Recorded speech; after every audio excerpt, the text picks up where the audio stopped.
Hey, what's up? Stephanie, the English coach here from EnglishFulltime.com. I don't know if you know this, but I used to teach English online several years ago. What was it? I think like in 2014?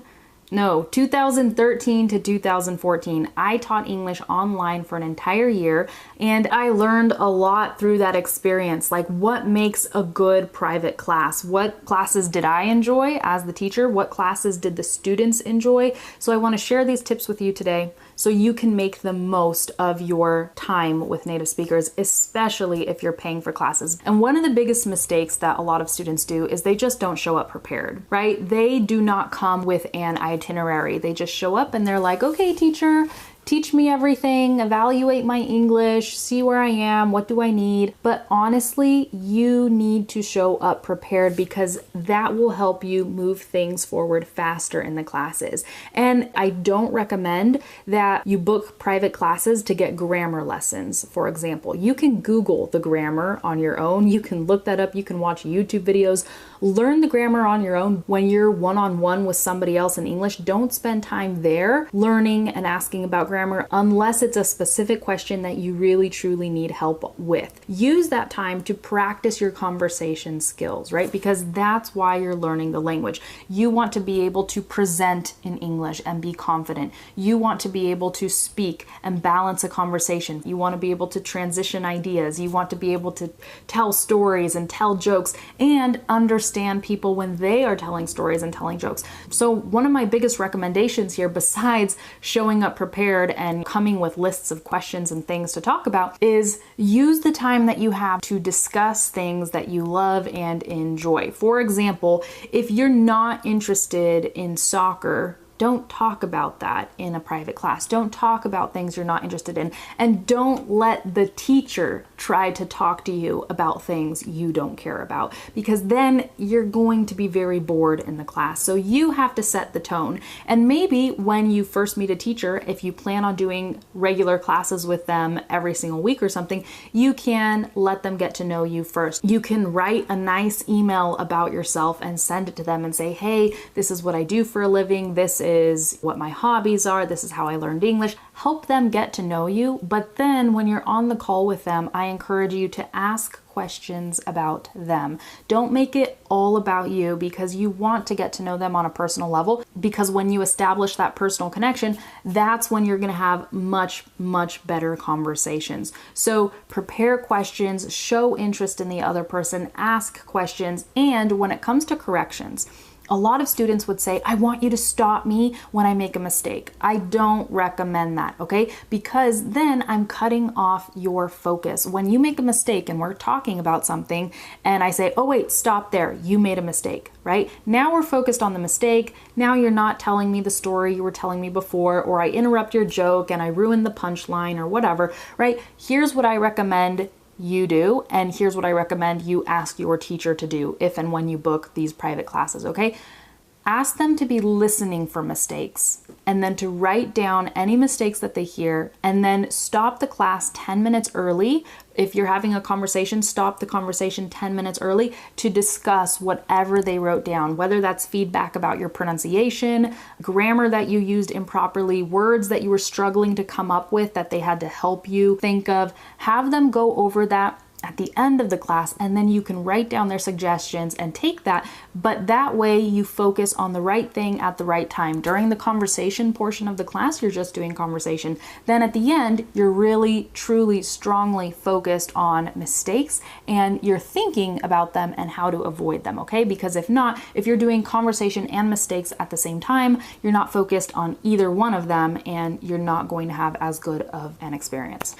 Okay, so I have more tips for you guys, but first I want to say that the company that I found that is offering really good rates right now to practice your English online with native speakers, if you don't have time to find people yourself, you can go on their website. You can start today. You can do a 15-minute free call. I actually have a link in the description where you can sign up It's with Cambly, okay? Cambly is giving you 15 free minutes just to try out their service, just to talk with a tutor. It's really awesome, especially because I know some of you have never spoken with a native English speaker in your life. So I encourage you to take this opportunity, even if you're scared, because doing the thing that scares you is what will build confidence, okay? You need this experience. So anyhow, you can use the link in the description, book your 15-minute call with a native English speaker, and then if you like it, you can sign up to do weekly or monthly lessons with native English speakers. Okay, let's get back to the tips that I have for having these conversations so you have really good experiences, okay? One of my tips is to not apologize. There are so many of you that get on the phone with a native English speaker and you're just like, hi, wait, sorry, I need to apologize for my bad English. And you apologize before you even really have spoken. And I've done so many calls with English learners, and some of you have really good English, but you start the call by taking away all of your credibility. You say, sorry for my bad English. And this has to stop. This is something that I used to do with Spanish. I know why we do it. We don't feel like we're good enough, but we have to stop, because if you tell yourself that every single day, you're basically not giving yourself credit for all the hard work you've done over all these months and years to get where you are today.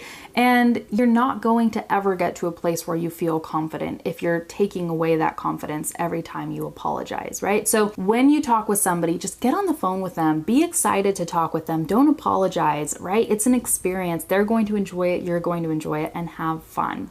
My next tip is to really listen when people are talking to you, okay? And listen by not interrupting. I know how tempting it is to interrupt, especially if you didn't understand something, or if you're agreeing with somebody and you're like, oh yeah, okay, right? But slow down. The best conversations are slower conversations, okay? Not slow, but not really fast where people just feel exhausted by the time that they end. Take your time when you speak, and when the other person speaks, allow them to take their time and really listen. And if you think you're gonna forget something, because a lot of people go, no, I have to interrupt because then I'm gonna forget what I'm gonna say. If you think you're going to forget something, write it down. Write it down so you don't forget. That's what I do when I'm having conversations, because I don't want to interrupt the other person. And then if I do forget, you know what? That idea probably wasn't important enough anyways. It just felt important and it felt urgent in the moment, right?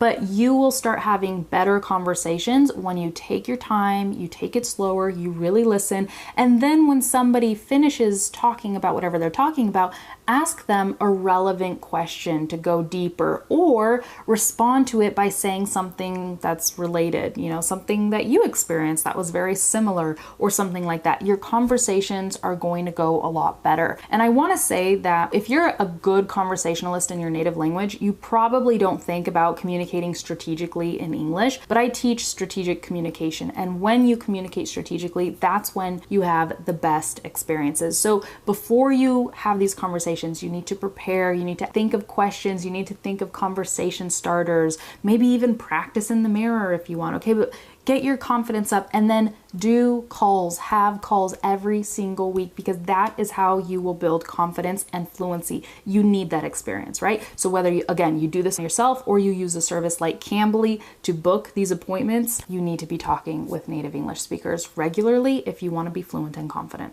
Next, I just want to say that, you know, the first person you talk with, hopefully there's somebody you click with. Hopefully you get along and you have a great conversation, but that doesn't always happen, right? So you want to take your time to find teachers that you like, watch their introduction videos, see if you click with them, see if you like their personality. You can, you know, feel a person's vibe just by hearing them talk for a couple minutes. So look through everybody, find people you like, and then book lessons with teachers you think you're gonna have a great experience with. And then if you don't have the best experience, move on, find a new teacher and keep going. Okay, so now I'm gonna show you a clip from a conversation that I did. I booked a call with someone on Cambly because I wanted to see how it works so I can show you. So here's a quick clip, take a look and enjoy.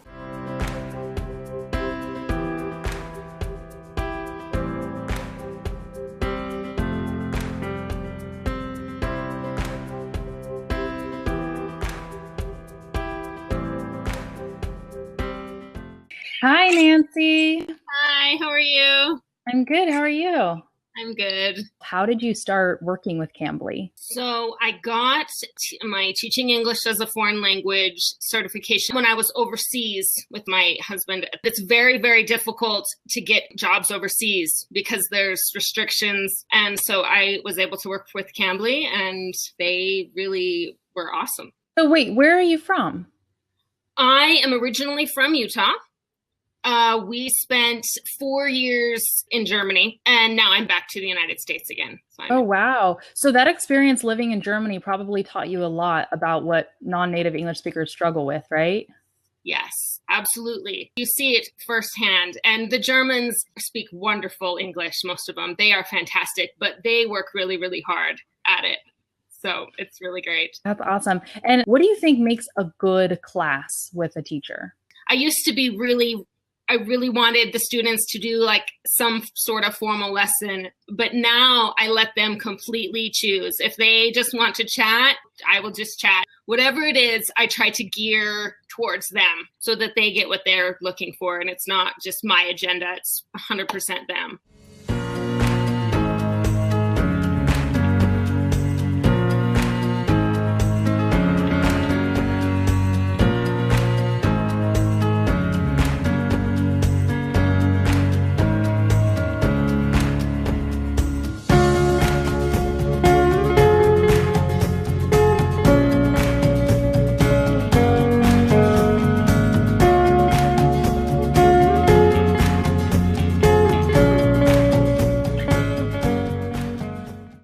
You guys, that's all I have for this video. I hope you found it very helpful, and I'm so glad that there are other companies out there that are putting together these resources for you so you can practice your English no matter where you live in the world, as long as you have an internet connection. If you think about it, this is phenomenal. So take advantage of these opportunities, make the most of them, and don't make excuses. Don't procrastinate, because you have a lot of great things that you're going to achieve, and we don't achieve things if we don't work for them. With that said, I want to invite you to share your own experiences in the comments. Have you ever done a private class with a native English speaker? Tell us what you liked about it, what you didn't like, what worked well, what didn't work well, what you would do differently the next time, or what you're glad you did, because the comment section of these videos are so full of good advice from you guys, and I really am working hard to create a forum section where people can come and get advice, not just from me, but from you, because you guys have done these kinds of things. You know what it's like, and you have lots of stories and advice to share. And even if you had a bad experience online, booking a class and speaking with somebody that didn't meet your expectations or something like that, even sharing that can help all the rest of us learn from your experience, right? So good experiences and bad experiences, they're all good in the end if we learn something from them. With that said, take care, you guys. Have a great day, and I'll see you in another video. Bye.